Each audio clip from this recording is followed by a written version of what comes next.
Hello and welcome to another episode of Big Sets Conversations. Today will be a quick Q&A session for a few questions that came up for the first two episodes, the introduction episode and the mindset model. A lot of questions were sent to my Big Sets Conversation Gmail account, and I would like to try and answer them as best as I can right now. All right, so let's jump right into it. How long have you been podcasting and why? I started podcasting back in 2019. If you saw the first episode, that's when I started discussing that I wanted to go about conducting a podcast to put out some positive information that I thought that would be beneficial for people that would like to hear it.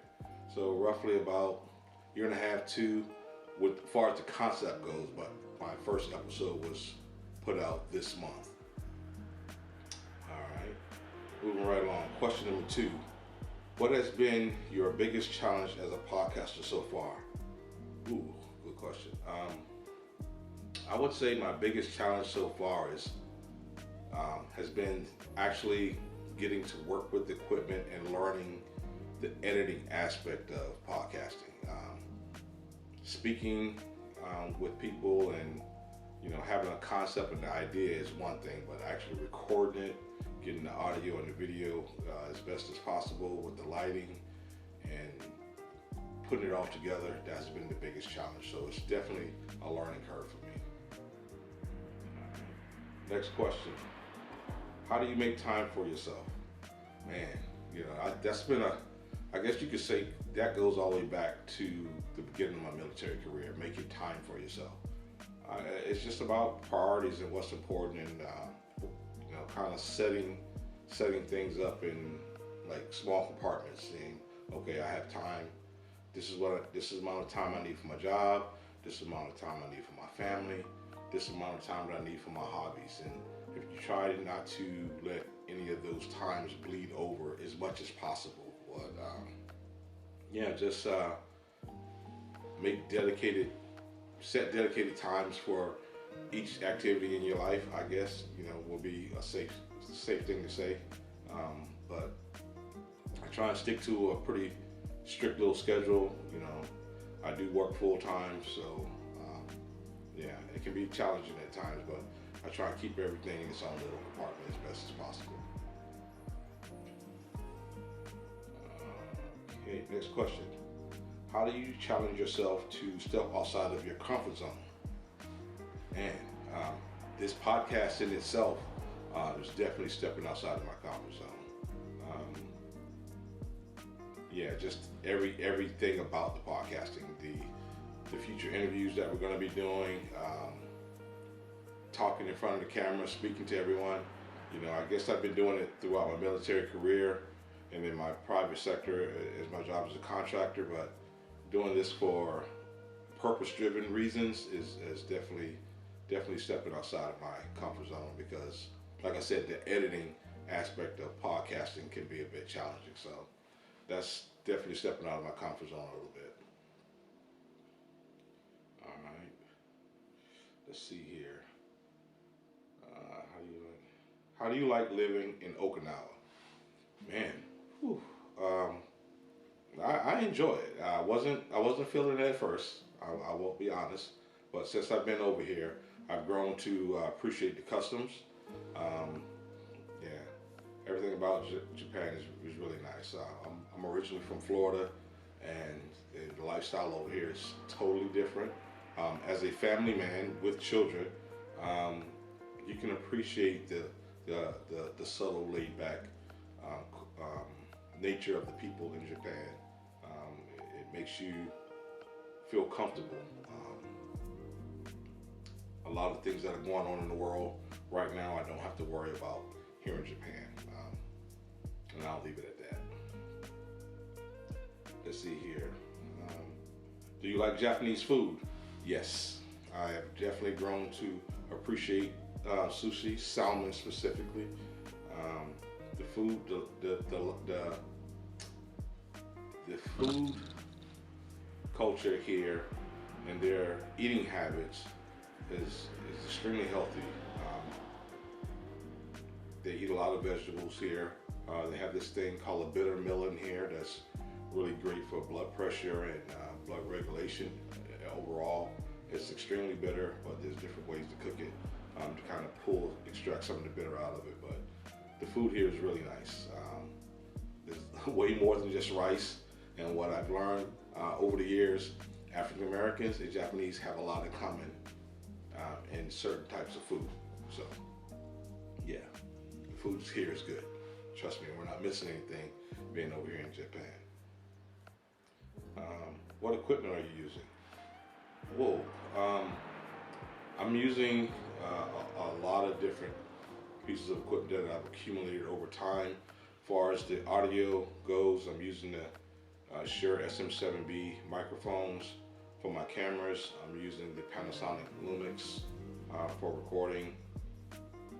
I use as far as my computer, MacBook Pro.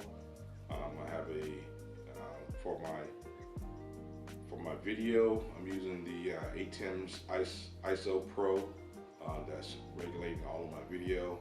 And for my audio, I'm using the Rodecaster 2. I would go into some pictures and everything on that. Maybe that'll be a little later down the road for another episode. Hopefully with some sponsors coming, soon to come, hopefully. So we'll see.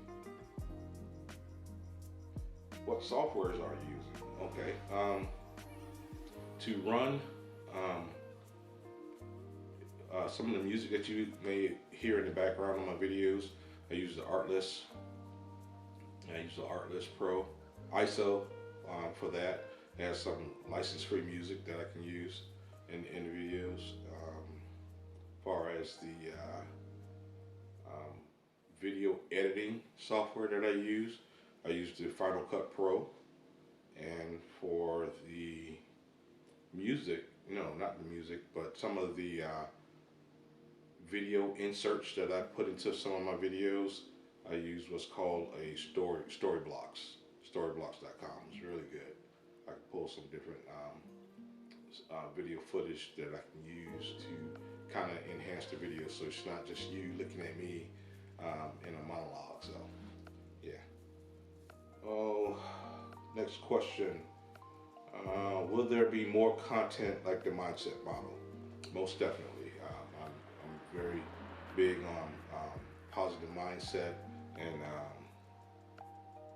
personal development. You will hear me talk about those two topics when I conduct interviews with some of the people that will be coming onto the show.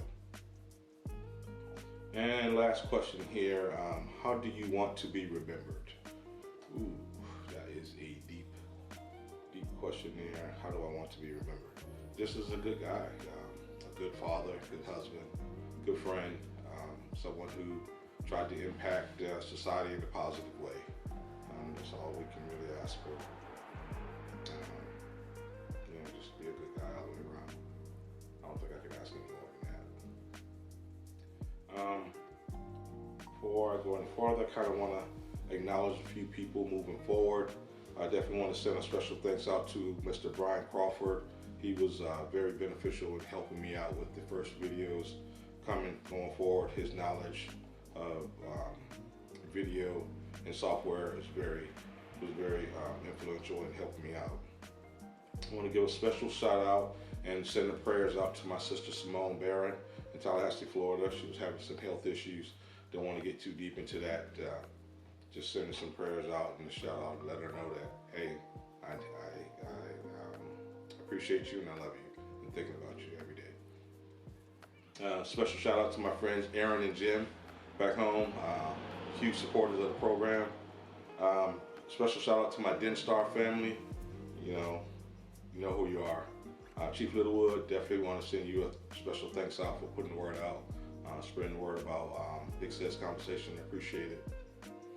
To the brothers of Phi Beta Sigma, Rosa High Chapter, definitely want to acknowledge my brothers and my sisters of Zeta Phi Beta. Definitely want to send a shout out to you ladies. Appreciate you and I love you. I hope everybody had a Merry Christmas and a Happy New Year. Here we are. 2023 is upon us. I hope everybody has set up their own goals and achievements that they want to accomplish for the year.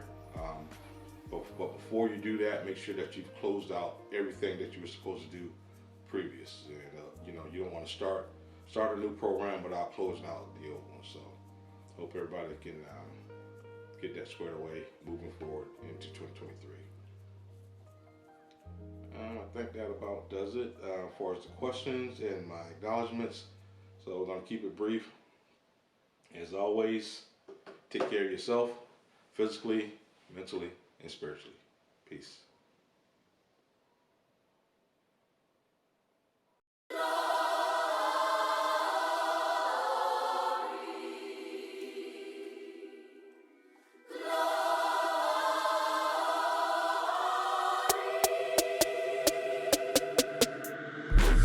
Get down in the car, one time give it all, bust it open hard, let me see you drop. Get down in the car, one time give it all, bust it open hard, let me see you drop. I fucked up this Russell, baby hustle, but the